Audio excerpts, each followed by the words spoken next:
welcome back to the channel. So this is a little update on the Riviera. As you know, we've got all the stuff under the hood all done, the LS3 all dressed up to look old school. And one of the touches that came up with was doing center caps, custom center caps for the Riddler wheels. Give this thing a cool kind of factory look.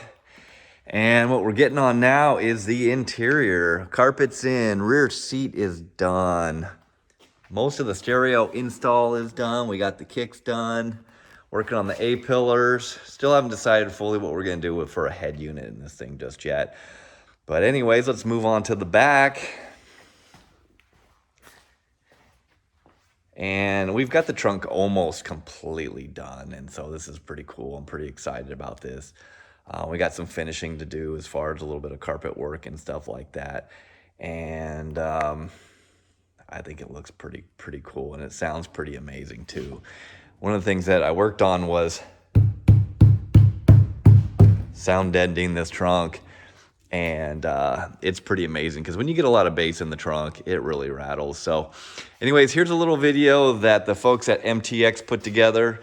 And hope you enjoy it. It's about the gear that's in this car, and thank you to MTX for all you've done. The lab today, and we're gonna find out, is this the baddest, most powerful 5-channel amp on the market? I don't know. Let's give it a shot. Let's check it out. So I went on Crutchfield to kind of see what other stuff out there in the market is comparable to this stuff. So at $849 for the MTX, we've got a Rockford, got a JL, and an Alpine. I'm gonna say these are big direct competitors. Again, $849. You know, this thing's rated 100 times 4 and 800 times 1. None of these other ones even come close.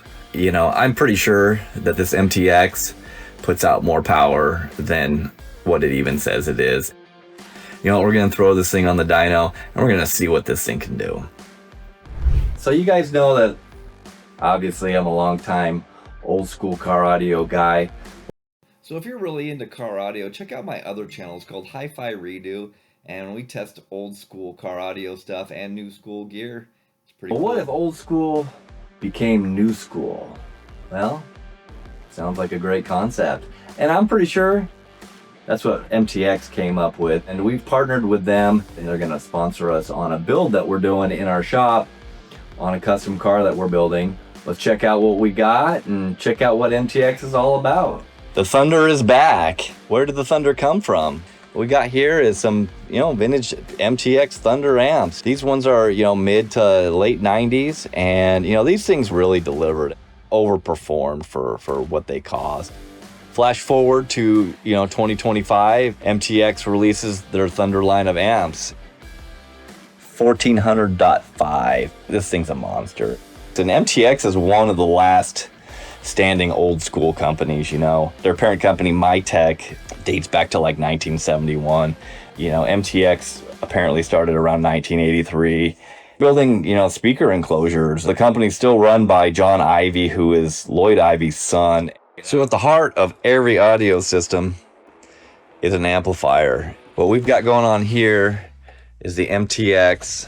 This is the Thunder Series 1400.5. So it's a 5-channel amp. Comes with a birth certificate. This amp is rated at 100 watts a channel times 4 on the high range stuff. They included the zero gauge OFC wire, and this stuff is nice. I mean, realistically, if it can put out around 1200 watts at 1 ohm on the sub channel, and 150 200 watts a channel, this thing's gonna be pushing 2000 watts. So since we got lots of power, we need lots of speakers. So we've got the MTX component set here. This is a really nice set, and I dig these things. They've got old school looking grills, prominent MTX logo, got the tweeters.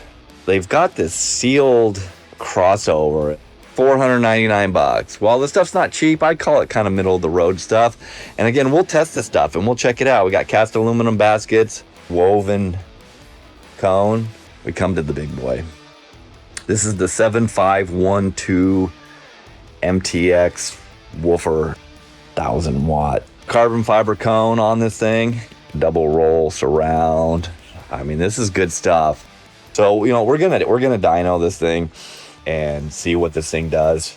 We are running 4 ohms. This is the front channels. This is each channel. Let's see what this thing does.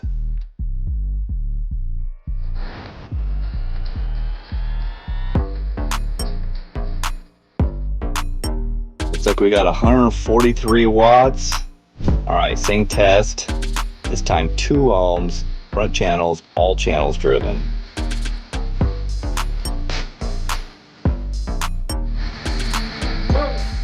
Looks like we got 238 watts. So we got the subwoofer channel hooked up to 2 ohms because nobody cares about 4 ohms. No one's gonna run this thing at 4 ohms. Okay. All channels driven, including the front. So let's see what this thing will do.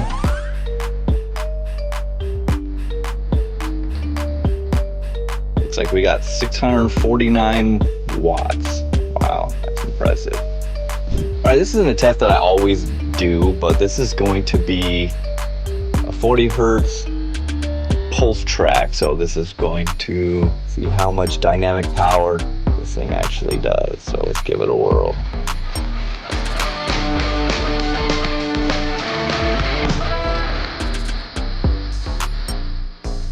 Okay, we got 836 watts, 2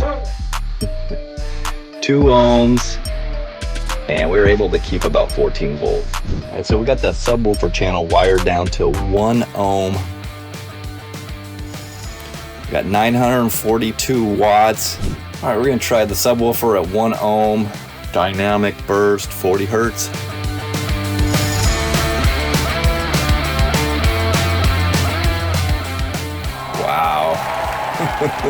We got 1,441 watts. That's pretty damn impressive. Let's give this thing a sound. Let's see if MTX has still got it or not.